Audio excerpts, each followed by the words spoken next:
सहना भवतु सहनौ भुनक्तु सह वीर्यं करवावहै। हे गाइस, कैसे आप लोग? अच्छे? सब अच्छे? ओके। तो आज अपन VRS के बारे में देखने वाले हैं दोस्तों। आज अपन बहुत ही प्यारा सा टॉपिक VRS के बारे में देखने वाले हैं, RSC का।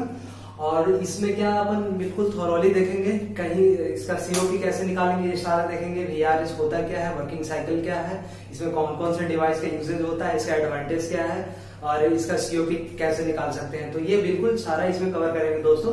तो चलिए थॉरोली इसको देखते हैं, बस बिल्कुल ध्यान से इसको फॉलो करना है, फिर हर सारा डाउट क्लियर हो जाएगा, यहाँ पे कोई दिक्कत नहीं आने वाला है। तो चलिए स्टार्ट करते हैं VRS के बारे में। तो अपन क्या पढ़ने वाले हैं, वेपर एब्जॉर्प्शन रेफ्रिजरेशन सिस्टम, या इसको ये भी बोलते हैं heat operated refrigeration system, vapour absorption refrigeration system.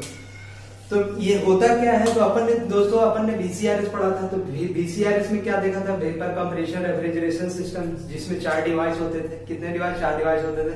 Evaporator होता था, कंप्रेसर होता था, कंडेंसर होता था और थ्रोटलिंग वाल्व होता था। तो VCRS को ही मॉडिफाई करा तो VRS में पहुंचा। VCRS में ऐसा क्या मॉडिफिकेशन हुआ कि VRS बना। तो VCRS में अपन जो सक्शन और रेफ्रिजरेंट को सक और कंप्रेस करने के लिए कंप्रेसर का इस्तेमाल करते थे, ठीक है। वहां रेफ्रिजरेंट को सक करता था कंप्रेसर, और कंप्रेस भी कंप्रेसर ही करता था रेफ्रिजरेंट को, ताकि कंडेंसर में हाई प्रेशर टेम्परेचर पे भेजे। तो उसके जगह पे हम कंप्रेसर को VRS में ना यूज करके हम उसके जगह पे 3 अलग डिवाइसेस यूज कर देते हैं। क्या यूज करते हैं? 3 अलग डिवाइसेस यूज करते हैं। तो वो हमारा VRS हो जाता है। तो अपन सबसे पहला मेजर डिफरेंस क्या है VCRS को और VRS में? VRS बेसिकली VCRS का कन्वर्जन है। VRS क्या है? VCRS का कन्वर्जन है। तो क्या कन्वर्जन है? कंप्रेसर के जगह पे ये 3 अलग डिवाइस यहाँ पे लगा दिए हैं, और जो वहां सक्शन और कंप्रेसर का काम हो रहा था, ये अलग अलग डिवाइस यहाँ पे वही काम करने वाला है। ऐसा क्यों किया गया ये भी देखेंगे। तो सबसे पहले पहला पॉइंट है कि जो VCRS में कंप्रेसर था, इन VRS compressor of VCRS is converted to is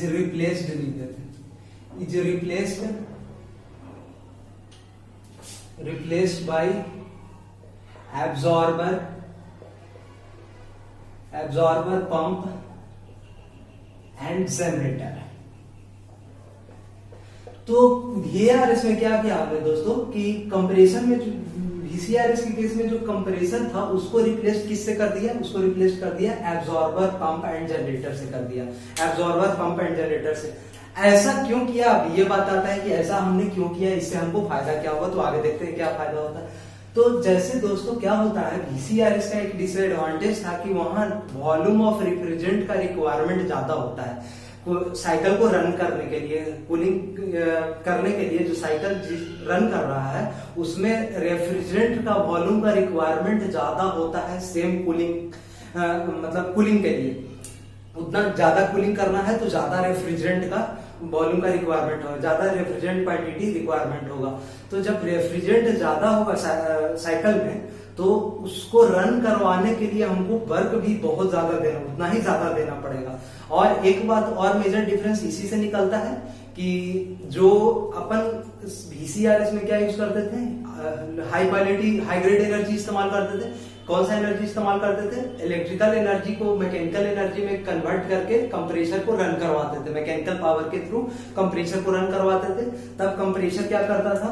सक करता था और फिर फर्दर उसको कंप्रेस करता था, ताकि कंडेंसर में हाई टेम्परेचर पे वो हमारा रेफ्रिजरेंट जाए और फिर फर्दर वो हीट एटमॉस्फेयर में रिलीज कर दे। तो ये VCRS में करते थे। क्या करते थे VCRS में? तो कैसा एनर्जी वहां पे था? हाई ग्रेड एनर्जी था। मैकेनिकल पावर देते थे वहां पे कंप्रेसर को रन करने के लिए, ताकि सक्शन और कंप्रेशन रेफ्रिजरेंट का हो कंप्रेसर में।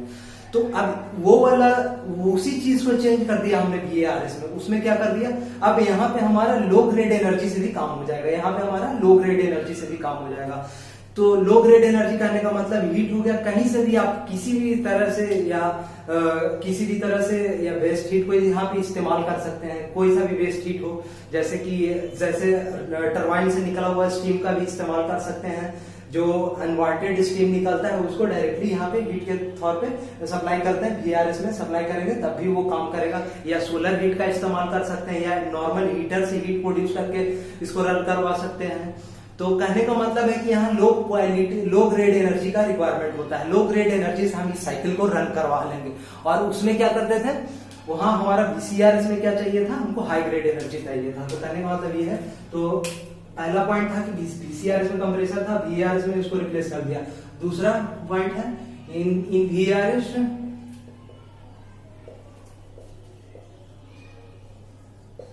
Low grade energy is utilized, low grade energy is used। तो VCRS में दूसरा मेजर एडवांटेज क्या हो गया होगा, VRS में यहाँ पे लो ग्रेड एनर्जी इस्तेमाल कर सकते हैं। तो वही लो ग्रेड एनर्जी इस्तेमाल किए तो उसके लिए हमने डिवाइस चेंज कर दिया। अब कंप्रेसर को रन करने के लिए तो हाई ग्रेड एनर्जी देना पड़ता, मैकेनिकल पावर सप्लाई करना पड़ता, लेकिन अभी इन सारे डिवाइसों में हम लो ग्रेड एनर्जी से काम कर लेंगे। अब ये VRS में हम जनरेटर में लो ग्रेड एनर्जी सप्लाई करेंगे और हमारा साइकिल रन करेगा। तो ये एडवांटेज था VCRS को तो इसके ऊपर उसको करने के लिए। तो और एक बात और ध्यान में रखने वाली बात है कि जब जनरली मैकेनिकल पावर जो हमारा लो ग्रेड एनर्जी रिक्वायरमेंट है उससे कॉस्ट उसका ज्यादा है। तो VCRS को रन करवाने में हमारा जो मैकेनिकल पावर सप्लाई करने में हमको कॉस्ट भी ज्यादा लगता है। तो यहाँ अपन को कॉस्ट भी लो ग्रेड एनर्जी सप्लाई करने में कॉस्ट भी काफी कम हमारा हो गया, यहाँ भी बचत हो गया। तो ये दो मेजर एडवांटेज थे VRS का, दो मेजर एडवांटेज जो कि VCRS में नहीं था। तो ये हमारा हो गया ये दो मेजर एडवांटेज। तो ये होप आपको समझ आया। आगे बढ़ते हैं अब इसका देखेंगे कि इसका ये डिवाइस वर्क कैसे करता है। अब वहां VCRS में हमारा 4 डिवाइस था, तो अपन ने एक डिवाइस को चेंज किया है। यहाँ पे VCRS का एक डिवाइस अपन ने चेंज कर दिया, उसके जगह पे 3 अलग डिवाइस लगा दिए। बाकी 3 डिवाइसेस का सारा एज इट इज वर्क रहेगा, कंडेंसर, थ्रोटलिंग बल्ब और इवापोरेटर। इसमें VRS में भी वही रहने वाला है, VCRS में भी वही था। तो तीनों का वर्क भी सेम होगा जो VCRS में था। तो अब देखते हैं कि वर्किंग कैसा उसका होता है। मैकेनिकल स्ट्रक्चर देखते हैं, वो आपने इसको नोट कर लिया होगा। आगे बढ़ते हैं। तो चलिए सबसे पहले मैकेनिकल स्ट्रक्चर ड्रॉ कर लेते हैं।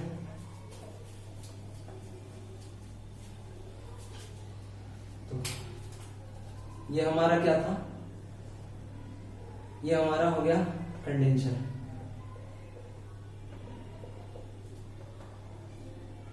ये हमारा क्या हो जाएगा, थ्रोटल बल्ब। ये हमारा क्या हो जाएगा, इवेपोरेटर। ये सिंपल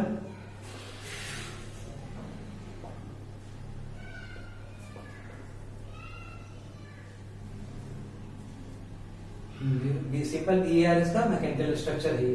अभी हमारा क्या हो जाएगा, ये हमारा जनरेटर है।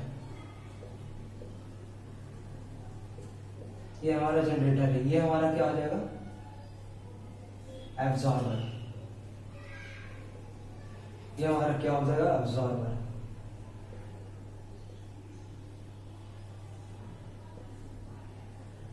ये हमारा पंप।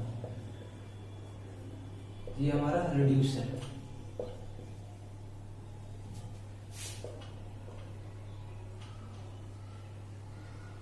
ये हमारा एक्सपांडर। ये कंडेंसर, इवापोरेटर। ये हमारा कूलिंग मीडियम, इसको हमको कूल करना है।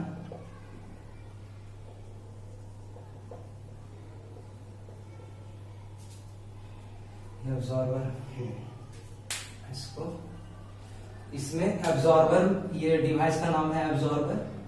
इस डिवाइस का नाम है, इसमें एब्जॉर्बेंट होता है। तो जनरली जो इसमें जो रेफ्रिजरेंट अभी अपन जो पढ़ेंगे, जनरली जो इस्तेमाल होता है एमोनिया वाटर रेफ्रिजरेंट और एब्जॉर्बेंट पेयर। ये हमारा जो अभी हम पढ़ेंगे वो ammonia water refrigerant, ammonia water refrigerant pair पढ़े, रेफ्रिजरेंट एब्जॉर्बर पेयर पढ़ेंगे।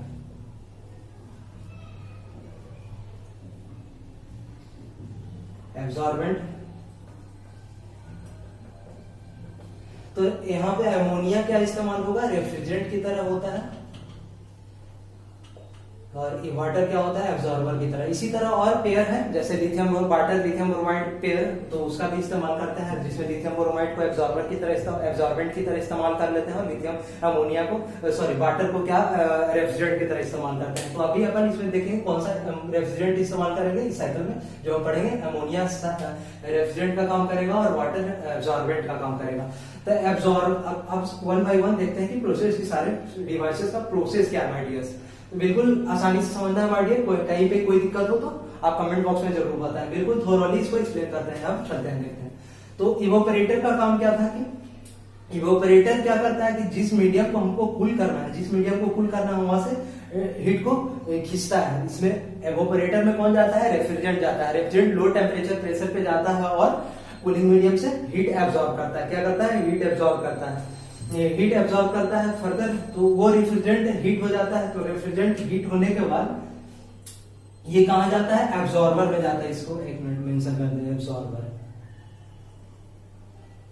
पंप, ये हो गया हमारा, ये हो गया रिड्यूसर, यहाँ आता है, ठीक है। तो यहां से रेफ्रिजरेंट निकला, अब कहां गया, एब्जॉर्बेंट। ये क्या क्या है हमारा, ये इसमें एब्जॉर्बेंट है, जो एब्जॉर्बेंट यहाँ पे क्या है हमारा, वाटर को लेके चल रहा है। वाटर हमारे एब्जॉर्बेंट का काम कर रहा है, यहाँ एमोनिया वेपर जा रहा है, एमोनिया वेपर। तो दोस्तों यहाँ पे सोचने वाली बात है कि ये अमोनिया तो ऑटो अपने आप तो कहीं बढ़ नहीं जाएगा, या प्रेशर डिफरेंस होगा तभी बढ़ेगा। तो कहने का मतलब है कि अमोनिया यहाँ से यहाँ तभी जा सकता है जब इसका इस डिवाइस एब्जॉर्बर में प्रेशर कम होगा इन कंपेरिजन टू इसके इवेपोरेटर में।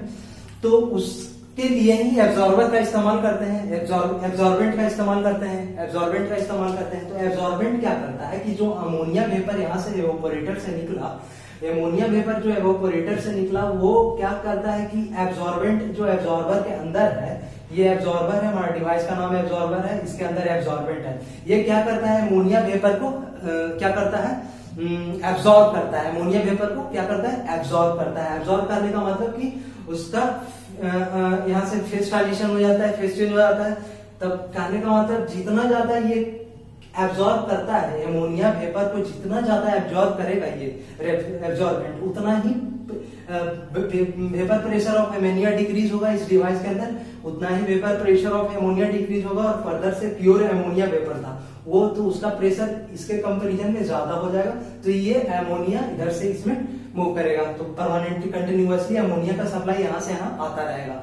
अब क्या होता है, जब ये अमोनिया वेपर इसके साथ जब एब्जॉर्बेंट इसको एब्जॉर्ब करा, तो उस दौरान एब्जॉर्ब करा तो इसका टेम्परेचर तो अमोनिया का वेपर था, तो उसके वेपर जब एब्जॉर्ब होगा तो उससे हीट निकलेगा। वो हीट कहा जाएगा, सराउंडिंग में चला जाता है। वो उसके लिए अलग या कूलिंग के लिए अलग मीडियम कूलेंट इस्तेमाल करते हैं, ये भी बोल देंगे। तो वो हीट जो एब्जॉर्प्शन के बाद, मान लो कि अमोनिया वेपर जब एब्जॉर्बेंट ने एब्जॉर्ब करा, तो उसके बाद हीट मान लो कि क्यूए निकल गया, एब्जॉर्बर वो एब्जॉर्प्शन के बाद जो हीट निकला वो सराउंडिंग में चला गया। सराउंडिंग टेम्परेचर मान लो T नोट है, क्यूए T नोट पे चला गया। ये अब क्या बना कि जब ये इसके अंदर एब्जॉर्बेंट हमारा वाटर था, एमोनिया को क्या करा, एब्जॉर्ब करा, तो ये दोनों अब क्या बना लेता है, एक स्ट्रॉन्ग सॉल्यूशन बना लेता है। क्या बना लेता है, स्ट्रॉन्ग सॉल्यूशन बना लेता है। अब उस सॉल्यूशन को क्या करना है अपन को कि अब उस सॉल्यूशन को अपन पंप के थ्रू हाई प्रेशर पे भेज देते हैं, हाई प्रेशर, ताकि ये हाई प्रेशर पे ये सॉल्यूशन हमारा स्ट्रॉन्ग सॉल्यूशन क्या चला जाए, जनरेटर के पास चला जाए, ठीक है। तो ये चला गया यहाँ से पंप के थ्रू, ये हमारा पंप है, हमने इसको प्रेशर बढ़ाने के लिए, ये सॉल्यूशन का प्रेशर बढ़ाने के लिए अपन ने पंप लगाया। पंप क्या करा, ये सपोज की WP ले लेते हैं पंप पर, तो पंप को क्या किया, जनरेटर में भेज दिया। अब हमारा ये सॉल्यूशन कहाँ चला गया, जनरेटर में चला गया। जनरेटर में, अब जनरेटर में क्या करते हैं कि फर्दर जनरेटर में क्या करते हैं, ये तो अपन ने इसलिए यहाँ से ये एब्जॉर्बेंट इस्तेमाल किया कि जितना ज्यादा ये अमोनिया वेपर को एब्जॉर्ब करेगा, जितना ज्यादा अमोनिया वेपर को एब्जॉर्ब करेगा, उतना ही हमारा इधर इसके अंदर प्रेशर कम होगा, partial vapour pressure of ammonia decrease होगा। तो और फिर तो इधर से अमोनिया का फ्लो बना रहेगा, इधर से अमोनिया का फ्लो बना रहेगा। तो ठीक है। और एक बात इसमें था कि जितना अगर जो टेम्परेचर ज्यादा होगा तो एब्जॉर्प्शन कम होगा। अगर जो एब्जॉर्बर के अंदर टेम्परेचर ज्यादा होगा, एब्जॉर्बर के अंदर टेम्परेचर ज्यादा होगा तो एमोनिया वेपर का एब्जॉर्प्शन उतना नहीं हो पाएगा। इसीलिए हमने इसको एक्सटर्नल कूलेंट से इसको कूल करते भी हैं। इसको हम एब्जॉर्बर को एक्सटर्नल कूलेंट के इस्तेमाल से कूल भी करते हैं ताकि इसका टेम्परेचर डिक्रीज कम रहे। टेम्परेचर ज्यादा हो जाएगा तो एमोनिया वेपर का एब्जॉर्प्शन कम हो जाएगा, ठीक है। तो स्ट्रॉन्ग सॉल्यूशन नहीं बन पाएगा, तो ठीक है। तो इसीलिए अपन एक्सटर्नल कूलेंट का इस्तेमाल करते हैं और कूल करते हैं ताकि इसका एब्जॉर्बर का टेम्परेचर ना बढ़े। फर्दर फिर क्या करते हैं कि ये सॉल्यूशन को अपन पंप के थ्रू जनरेटर में देते हैं। आप जनरेटर में फर्दर इसको हीट देते हैं।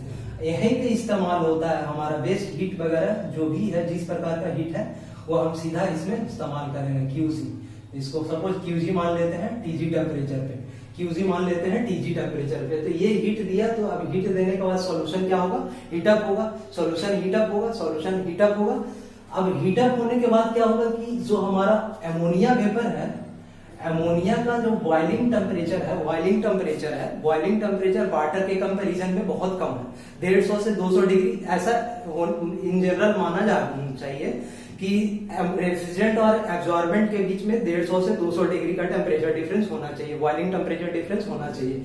तो एमोनिया और वाटर के बॉइलिंग टेम्परेचर डिफरेंस में भी अच्छा खासा डिफरेंस है।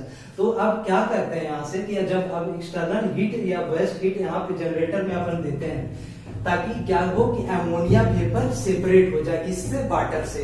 एब्जॉर्बेंट वाटर से एमोनिया वेपर सेपरेट हो जाए, रेफ्रिजरेंट सेपरेट हो जाए। तो अब क्या हो जाएगा, तो जब इसको हीट करा अपन ने, एक्सटर्नल हीट बेस्ड हीट यहाँ दिया जनरेटर को, जिस तरह सोलर हीट या पानी गर्म करके डाल दो, या पानी गर्म करके उसका हीट यूटिलाइज कर लो, या नेचुरल गैस का हीट यूटिलाइज कर लो, या केरोसिन का हीट इस्तेमाल कर लो। कहने का मतलब है लो ग्रेड डायरेक्ट हीट यहाँ पे इस्तेमाल जनरेटर को देंगे। तो वो क्या करेगा कि एमोनिया वेपर होगा, उसका बॉइलिंग टेम्परेचर कम है तो वो वेपोराइज जल्दी हो जाएगा। तो एमोनिया वेपर यहाँ से ऊपर चला जाएगा और वाटर यहाँ पे एब्जॉर्बेंट क्या हो जाएगा, जो एब्जॉर्बेंट है वो सेटल हो जाएगा। वाटर क्योंकि वो उतना ही टेम्परेचर देना पड़ेगा ताकि एमोनिया वेपर वेपोराइज हो। ज्यादा टेम्परेचर देंगे तो ऐसा भी हो सकता है कि वाटर का कुछ पार्टिकल वेपोराइज होकर एमोनिया के साथ चला जाए। तो उसके लिए अलग प्रोसेस है। उसके लिए अपन अगर ज्यादा टेम्परेचर हो गया तो एमोनिया के साथ वाटर एब्जॉर्बेंट भी वेपोराइज होकर चला जाए। उसके लिए अपन दो अलग से डिवाइस लगाते हैं जिसको बोलते हैं एनालाइजर और रेक्टिफायर बोलते हैं। उसका अपन देखेंगे वो प्रैक्टिकल साइकिल में वो इस्तेमाल होता है। ये तो अपन नॉर्मल सिंपल बीआरएस देख रहे हैं। तो ये अब क्या होगा कि वेपोराइज हो गया, एमोनिया वेपर निकल गया हीट देने के बाद। अब क्या होता है कि अब ये H2O एब्जॉर्बेंट बचा। अब ऐसा बोल सकते हैं कि वीक सॉल्यूशन बन गया। अब कुछ एमोनिया रह गया, एब्जॉर्बेंट तो है ही, और कुछ एमोनिया रह गया। तो वो वीक सॉल्यूशन अब क्या हो जाएगा, फर्दर इसको वापस एब्जॉर्बर में भेज देते हैं ताकि फर्दर ये न्यू रेफ्रिजरेंट वेपर को एब्जॉर्ब कर सके। क्योंकि ये सॉल्यूशन हमारा वीक हो गया, इनिशियल यहाँ भी हमारा सॉल्यूशन वीक था, तो जितना वीक रहेगा उतना ज्यादा एब्जॉर्प्शन होगा, जितना ज्यादा इसमें वीक सॉल्यूशन रहेगा उतना ज्यादा एमोनिया वेपर का एब्जॉर्प्शन होगा। तो कहने का मतलब है कि फिर फर्दर ये जो हमारा एब्जॉर्बेंट बचा, वाटर बचा, ये वाटर वो अपन फर्दर यहाँ पे भेज देते हैं। ये रिड्यूसर है, ये प्रेशर कम करके फिर फर्दर इसमें एब्जॉर्बर में चला जाता है। ये हमारा एब्जॉर्बेंट फर्दर फिर इसमें जो चला जाता है। तो ये इसी तरह से हमारा प्रोसेस रन करते रहता है, इसी तरह से हमारा कंटिन्यूअसली साइकिल रन करते रहता है। अब यहाँ से एमोनिया वेपर का गेम स्टार्ट हो गया, जैसा कि VCRS में होता था। तो एमोनिया वेपर अब फर्दर अपना काम करेगा, कंडेंसर में जाएगा। तो कंडेंसर में क्या होता है, कंडेंसर में कूलिंग मीडियम के थ्रू कूलेंट इस्तेमाल करते हैं। वो हमारा इस वेपर से क्या करता है कि हीट रिलीज करता है। इसको इरेज करते ऊपर वाले को,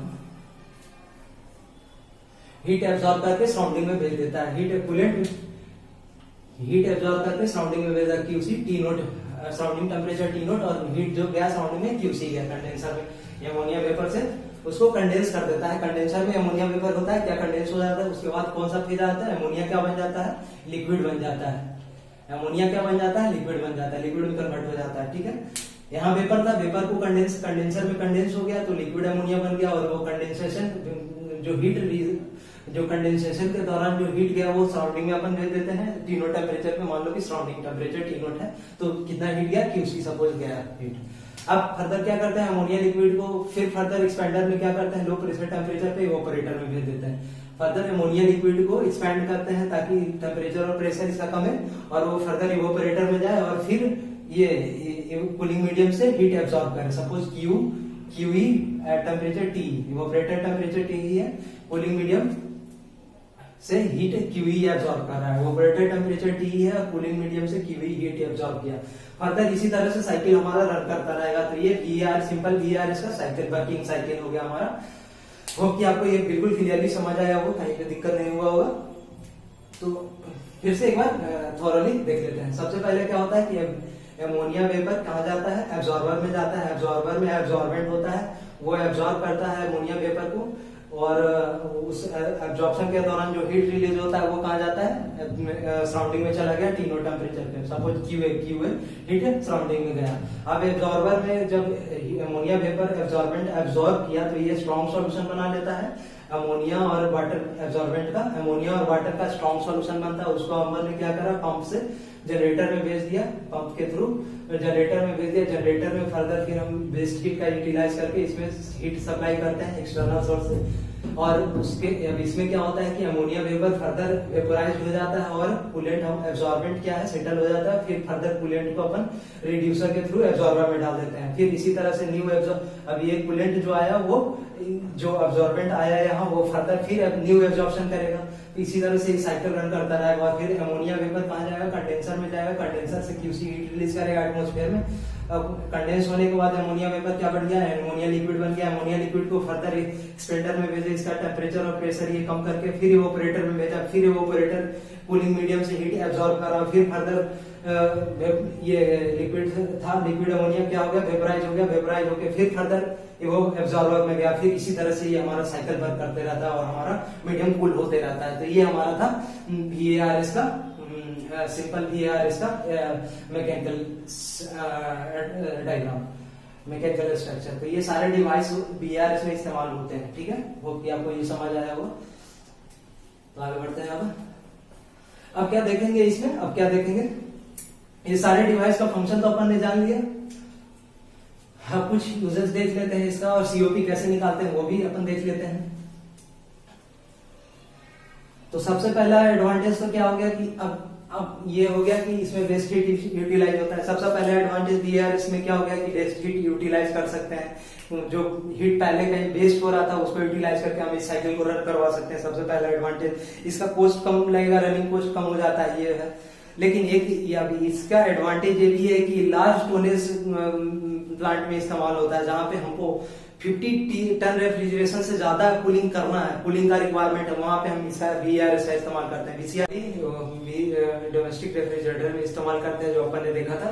VCRS में अपन ने देखा था कि कहाँ इस्तेमाल करते हैं। तो VARS का इस्तेमाल वहां पे होता है जहाँ पे लार्ज कूलिंग का रिक्वायरमेंट होता है, वहां पे VARS का इस्तेमाल होता है।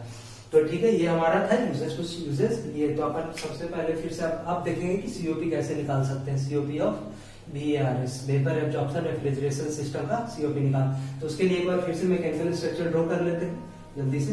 ये हमारा कंडेंसर था, लिखेंगे नहीं, समझ लीजिए। ये हमारा एक्सपेंडर था, ये हमारा इवेपोरेटर था, ये एब्जॉर्बर था। ये यहाँ से पंप के थ्रू जनरेटर में गया, ये जनरेटर में इधर से रिड्यूसर के थ्रू कहाँ आता था, रिड्यूसर के थ्रू फर्दर जो हमारा एब्जॉर्बेंट था वो कहाँ आ जाता था, एब्जॉर्बर में आ जाता था। एब्जॉर्बर में क्या हो रहा था कि वे हीट रिलीज हो रहा था सराउंडिंग टेम्परेचर टी नोट पे। पंप क्या कर रहा था, pump work WP strong solution को जनरेटर में भेज रहा था। जनरेटर में क्या कर रहे थे, क्यूसी हीट दे रहे थे TG टेम्परेचर पर। क्यूसी हीट यहाँ से अमोनिया वेपर निकल रहा था, अमोनिया वेपर बन के निकला। यहाँ पे कूलेंट हमारा क्या बच गया था, एब्जॉर्बेंट क्या बच गया था, वाटर एब्जॉर्बेंट बच गया था। तो फर्दर इसको रिड्यूसर के थ्रू एब्जॉर्बर में भेज देते कि एब्जॉर्बर में भेज देते थे कि फर्दर एब्जॉर्प्शन कर सके, फ्रेश रेफ्रिजरेंट का एब्जॉर्प्शन कर सके। NH3 यहाँ से वेपर जाता था। अब यहाँ पे क्या आता था, अमोनिया लिक्विड आता था। अब इसमें एक चीज और भी ध्यान देने वाला बात था कि प्रैक्टिकल में ऐसा होता है कि ऐसा भी हो सकता है कि अमोनिया वेपर के साथ कुछ एब्जॉर्बेंट भी वेपर बन के चला जाए। तो इसके लिए अपन दो अलग डिवाइसेस का इस्तेमाल करते हैं। पहला एनालाइजर यहाँ पे लगाते हैं और रेक्टिफायर लगाते हैं। उसका काम ये होता है कि उस वाटर वेपर मॉलिक्यूल को एमोनिया वेपर से सेपरेट करना, उस वाटर मॉलिक्यूल वेपर को एमोनिया वेपर से सेपरेट करना, क्योंकि हमारा यहाँ पे जो ये साइकिल में हमने जो ammonia absorbent refrigerant absorbent pair कौन सा है, अमोनिया और वाटर। तो अपन को वाटर को इधर नहीं फर्दर मूव करने देना। ऐसा करने पे ये ब्लॉकेज क्रिएट करेगा, ताकि कूलिंग इफेक्ट हमारा बाधित होगा, रिस्ट्रिक्ट होगा। तो अगर जो अमोनिया वेपर के साथ वाटर वेपर भी चला जाता है तो कंडेंसर में वाटर वेपर भी कंडेंस हो जाएगा, और कंडेंस होकर फर्दर लो प्रेशर टेम्परेचर पे इवोपोरेटर में आएगा। तो इवोपोरेटर में आएगा तो वो फ्रीज होकर चॉकिंग का प्रॉब्लम कर सकता है, मतलब कि रेफ्रिजरेंट का फ्लो को रिस्ट्रिक्ट कर सकता है। इसीलिए हमको ये जरूरी है कि वाटर वेपर को यहाँ एंट्री नहीं होने। इसके लिए अपन दो डिवाइस अलग से इस्तेमाल करते हैं, एनालाइजर लगाते हैं और रेक्टिफायर लगाते हैं। एनालाइजर ये स्ट्रॉन्ग सोल्यूशन रेफ्रिजरेंट को एब्जॉर्बेंट को सेटल कर देता है, और उसके बाद भी अगर जो कुछ वाटर वेपर मॉलिक्यूल आगे बढ़ता है तो वो रेक्टिफायर फर्दर उसको कंडेंस करके अलग कर देता है। तो ये काम था एनालाइजर और रेक्टिफायर का, उसमें वर्क होता है। तो दो एक्स्ट्रा प्रैक्टिकल साइकिल में एनालाइजर और रेक्टिफायर का भी इस्तेमाल करते हैं। तो ये बात था। और एवोपरेटर में क्या हो रहा था, क्यूई हीट एब्जॉर्ब कर रहा था टी टेम्परेचर पर एवोपरेटर, और ये कंडेंसर क्या कर रहा था, QC heat T note surrounding में कंडेंसर क्यूसी हीट रिजेक्ट कर रहा था, किससे, रेफ्रिजरेंट से हीट एब्जॉर्ब करके वो सराउंडिंग में भेज रहा था। तो ये है हमारा जो भी एनर्जी हम सप्लाई कर रहे हैं वो इस स्ट्रक्चर में देख लिया। अब एनर्जी बैलेंस करते हैं। यहाँ पे एनर्जी बैलेंस, तो जितना एनर्जी इन हुआ उतना एनर्जी बराबर होना चाहिए। इतना एनर्जी बैलेंस तो यही कहता है कि एनर्जी का neither we can no be destroyed, जितना एनर्जी आ रहा है उतना बाहर जाना चाहिए। जब आइडियली बात करेंगे तब आइडियली बात करें तो अपन आइडियल साइकिल लेके चल रहे हैं। हमारा साइकिल कैसा है, आइडियल साइकिल है, जिसमें मान है कि कोई इरिवर्सिबिलिटी है, नो लॉसेस है। तो ठीक है, तो इस तरह से तो एनर्जी क्या क्या आ रहा है, ऑपरेटर क्यूई ले रहा है प्लस क्यूजी दे रहा है, जनरेटर क्यूजी ले रहा है, सराउंडिंग बाहर से हम हीट सप्लाई कर रहे हैं, और ये कूलिंग मीडियम से हमारा क्या ले रहा है, इवोपरेटर ले रहा है। तो क्यू, और बाहर क्या जा रहा है, क्यू प्लस, और एक चीज और पंप वर्क भी दे रहे हैं, डब्ल्यूपी पंप को भी वर्क दे रहे हैं, और बाहर क्या जा रहा है, क्यूसी प्लस क्यू है। ये तो एटमोस्फेयर में जा रहा है ना हमारा, क्यूसी प्लस क्यू एटमोस्फेयर में जा रहा है। अब यहाँ एक चीज अपन देखते हैं कि जो पंप वर्क होता है ये इसको नेग्लिजिबल मानते हैं। पंप वर्क को नेग्लिजिबल ऐसा क्यों मानते हैं पंप वर्क को, तो VCRS के केस में हम जो हमारा कंप्रेसर वर्क को नेग्लिजिबल नहीं मान रहे थे। क्यों नहीं मान रहे थे कि वहां कंप्रेसर में वेपर जाता था, वेपर का स्पेसिफिक वॉल्यूम क्या है, ज्यादा है, स्पेसिफिक वॉल्यूम ज्यादा है। और यहाँ क्या जा रहा है, लिक्विड सॉल्यूशन जा रहा है, तो उसका क्या स्पेसिफिक वॉल्यूम, तो वर्क ओपन सिस्टम के लिए -VdP लिखते थे। तो यहाँ अब यहाँ पे लिक्विड है, तो लिक्विड का स्पेसिफिक वॉल्यूम क्या है, 1/ρ लिख सकते हैं स्पेसिफिक वॉल्यूम। डेंसिटी लिक्विड का ज्यादा है, डेंसिटी ज्यादा है तो ये वाला टर्म कम होगा, तो इसीलिए ये टर्म नेग्लिजिबल आता है। इसलिए हम अपन पंप वर्क को यहाँ पे निगलेक्ट कर देते हैं, तो इसको पंप वर्क को चलिए निगलेक्ट कर देते हैं। तो हमारा ओरिजिनल क्या बचा, QE प्लस QG बराबर QC प्लस QA। ये हमारा मान लो कि ये इक्वेशन नंबर की हो गया। ये हमारा एनर्जी बैलेंस के बाद ये हमारा इक्वेशन नंबर 1 आया, ठीक है। अब अपन इसको यहाँ पे इरेज करते हैं, इसका कोई अभी यूज नहीं है, तो इसको इरेज करते हैं। अपन ने देख लिया कहां से कहां एनर्जी निकल रहा है और कहां से कहां एनर्जी अंदर आ रहा है सिस्टम में, डिवाइसेस में। तो ये हो गया हमारा, इसको भी इरेज करते हैं। पंपर निकालने के लिए अपन ने क्यों निकाला वो देखा कि पंपर क्यों निगलेक्ट कर सकते हैं यहाँ पे। तो ये हमारा आ गया पंपर निगलेक्टेड, तो पंपर टेंड्स टू बी 0। तो ये हमारा इक्वेशन नंबर, इसको सपोज की ये मान लिया, ये हमारा इक्वेशन ये हो गया। अब क्या करते हैं कि हमारा साइकिल कैसा है, रिवर्सिबल को आइडियल मान के चल रहे हैं। यहाँ पर हमारा साइकिल कैसा है, आइडियल है, तो उसको आइडियल बोले तो रिवर्सिबल है। तो उस केस में हमारा क्या हो जाएगा, summation of QIT, Clausius inequality क्या कहता है, summation of QIT equal to 0 for reversible cycle या रिवर्सिबल डिवाइसेस के लिए ये वाला फंडा लगा देंगे। तो वही वाला फंडा लगाते हैं। तो अब सारे डिवाइस जितने भी थे तो QC by TC, QE by T plus QG by TG बराबर QC by T nought plus QA by T note.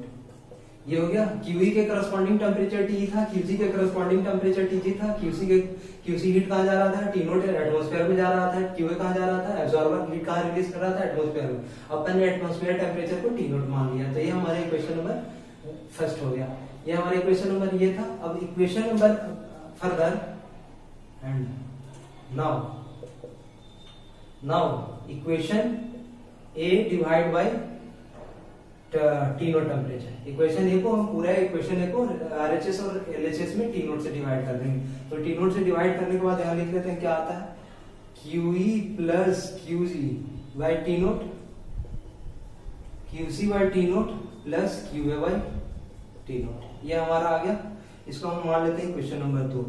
अब QE plus QG, QC plus QA by T note, QC plus QA by T note, QC plus QA, RHS दोनों का common है। Equation 1 और equation 2 का RHS side दोनों common है। ये भी यही same fund, QC plus QA by T note, QC plus QA by T note. तो अब क्या करेंगे, 1 और 2 को कंपेयर करेंगे। इक्वेशन 1 और 2 को कंपेयर करेंगे। इसको इरेज करते हैं यहाँ से।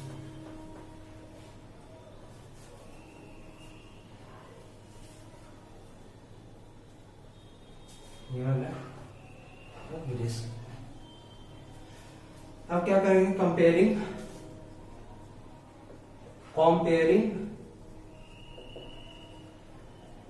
1 एंड 2। तो 1 एंड 2 से क्या कंपेयर, ये RHS दोनों का कॉमन है। तो यहाँ से क्या लिख सकते हैं, कंपेयरिंग 1 एंड 2। तो क्या लिख सकते हैं वो यहाँ से, तो यहाँ पे RHS इसका भी RHS इसका भी सेम है, तो दोनों LHS पे इक्वेट करते रहता है। तो इक्वेशन 1 का क्या था, QE by T plus QG by TG plus QG by TG equal to QG by TG equal to, अब इसका LHS कर लेते हैं, QE by T nought plus QG by T nought. ये हमारा आ गया। अब इन दोनों इक्वेशन का खेल खत्म हो गया। अब यहाँ से स्टार्ट करते हैं। तो आप यहाँ तक बिल्कुल क्लियरली देख लें, इसको इरेज करते हैं। ठीक है, तो यहाँ तक कोई दिक्कत नहीं है। चलिए इसको इरेज करते हैं।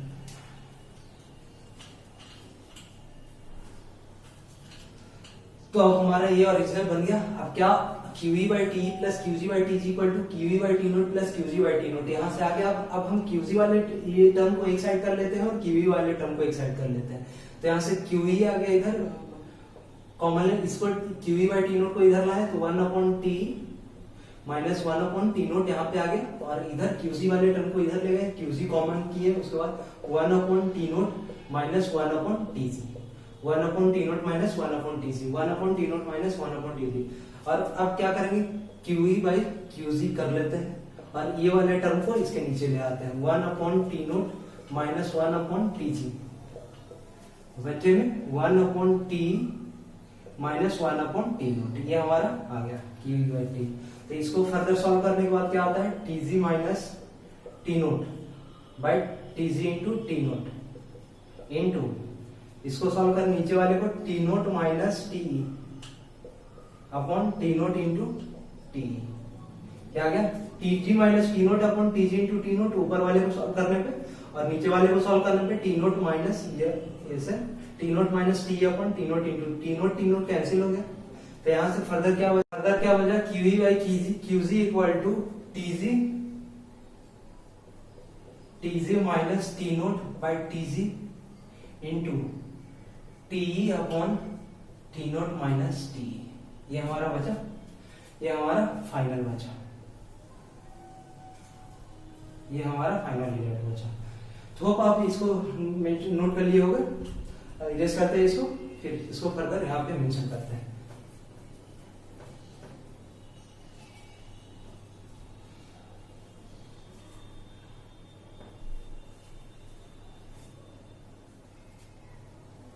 तो हमारा क्या बचा, QE by QG TG minus T naught upon TG into TE by T nought minus TE। ये हमारा फाइनल रिजल्ट ये आया, इसको यूज कर। एक बार फिर से मैकेनिकल स्ट्रक्चर ड्रॉ कर लेते हैं जल्दी से।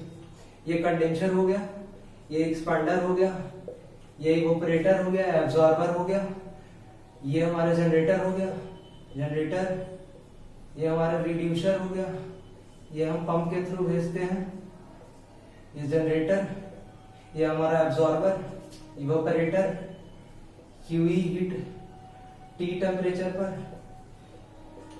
क्यूसी भेज रहा था टी नोट पे, क्यूए भेज रहा था टी नोट पे, और ये यहां से आ रहा था एब्जॉर्बर टी तक, और यहां से हीट। जनरेटर को क्या दे रहे थे, क्यूजी दे रहे थे टीजी पे। तो अब क्या देखते हैं कि अब यहां से देखो कि सीओपी क्या होता है। सीओपी क्या होता है, डिजायर्ड इफेक्ट, डी से desired effect upon energy input, desired effect upon energy input. क्या लिखते हैं, कोएफिशिएंट ऑफ परफॉर्मेंस हमारा desired effect upon energy input. तो हमारा डिजायर्ड इफेक्ट तो यही था कि हम कूलिंग मीडियम से कूलिंग मीडियम को ठंडा करना, मतलब कि उससे हीट खींचना हमारा डिजायर्ड इफेक्ट था। तो ऊपर में डिजायर्ड इफेक्ट तो हमारा क्यूई हो गया, क्यू हो गया। और एनर्जी इनपुट क्या क्या हो रहा था, एनर्जी इनपुट हम क्या कर रहे थे, एक्सटर्नली एनर्जी क्या सप्लाई कर रहे थे, क्यूजी। जनरेटर में वेस्टेज हीट वगैरह यही तो डाल रहे थे ना, यही इस्तेमाल कर रहे थे, तो प्लस। और क्या दे रहे थे, पंप वर्क दे रहे थे। पंप वर्क भी पंप सॉल्यूशन को कंप्रेस कर रहा था, हाई प्रेशर पे भेज रहा था, तो पंप वर्क उसके लिए देना पड़ता डब्ल्यूपी। लेकिन अपन ने पहले ही देखा कि पंप वर्क को निगलेक्ट कर देते हैं। क्यों निगलेक्ट करते हैं, क्यूजी के कंपैरिजन में इसका वैल्यू बहुत कम होता है। ठीक है, तो ये कर दिए। तो यहाँ पे हमारा सीओपी क्या आ गया इसका, इस डिवाइस का VAR का क्यूई बाई क्यूजी। ये हमारा एक्चुअल सीओपी आ गया, क्यूई बाई क्यूजी। ठीक है, तो वही क्यूई बाई क्यूजी, क्यूई बाई क्यूजी। तो यहां से क्या बोल सकते हैं, सीओपी क्यूई बाई क्यूजी का वैल्यू क्या आ जाएगा, T upon T note minus T into TG. यहां से ऐसे इसको भी लिख सकते हैं, टीजी से डिवाइड कर 1 minus T nought upon TG, ये भी लिख सकते हैं। ये हमारा आइडियल सीओपी, सीओपी मैक्सिमम आ गया। ये आइडियल के केस में, जब हमारा साइकिल रिवर्सिबल है तो उसके केस में ये हमारा सीओपी आएगा VARS का। तो ये यहां से कुछ एनालाइज कर सकते हैं कि क्या किस पैटर्न पे आ रहा है। तो 1 minus T nought upon TC, T nought upon TG. तो टीजी, अब ये दो साइकिल है, ये दो डिवाइस है, इसके बीच में ऐसा नहीं लग रहा है कि ये कार्नोट का एफिशिएंसी बता रहा है। कार्नोट का एफिशिएंसी क्या लिखते थे, 1 माइनस टीएल अपॉन टीएच लिखते थे। जब कोई इंजन कार्नोट प्रिंसिपल पे वर्क कर रहा था, उसका एफिशिएंसी क्या लिखते, 1 minus T nought upon lower temperature upon higher temperature. तो ये यहाँ से ये बोल सकते हैं कि ये दोनों डिवाइस के बीच में एक ऐसा मान ले कि एक कार्नोट इंजन लगा है जो कि टीजी और टी लो टेम्परेचर पे वर्क कर रहा है। तो उसको इफिशियंसी ऑफ यहां से लिख सकते हैं Carnot COP max of VAR क्या लिख सकते हैं इफिशियंट। और ये क्या रिप्रेजेंट कर रहा है, सीओपी कार्नोट ऑफ रेफ्रिजरेटर। ये आइडियल सीओपी ऑफ, तो आइडियल सीओपी क्या लिखते थे, TH upon TL TL upon TH minus TL, TH upon TL minus TL। तो यहाँ से सीओपी कार्नोट क्या लिखते हैं, COP Carnot into efficiency of Carnot. तो यहाँ से ये भी बोल सकते हैं सीओपी ऑफ VARS तो क्या होता है, COP of Carnot into efficiency of Carnot cycle. तो ये कार्नोट वाला किसके किसके बीच में लगेगा, कंडेंसर और इवोपरेटर के बीच में, कंडेंसर और इवोपरेटर के बीच में। एक थर्मोडायनेमिक साइकिल देख लेते हैं इसका, ये हो गया। तो ये आपने, ये हो गया हमारा सीओपी निकल गया, ये हमारा फाइनल रिजल्ट सीओपी का आ गया। ठीक है, तो ये हमारा सीओपी आ गया, COP Carnot into efficiency of Carnot. तो इसको थर्मोडायनेमिक साइकिल से इसको थर्मोडायनेमिकली इक्विवेलेंट साइकिल में कन्वर्ट करके वहां से आसानी से समझ सकते हैं कि ऐसे कैसे लिख सकते हैं। तो इसको 1 मिनट इरेज करते हैं और इसके इक्विवेलेंट डायग्राम बनाते हैं।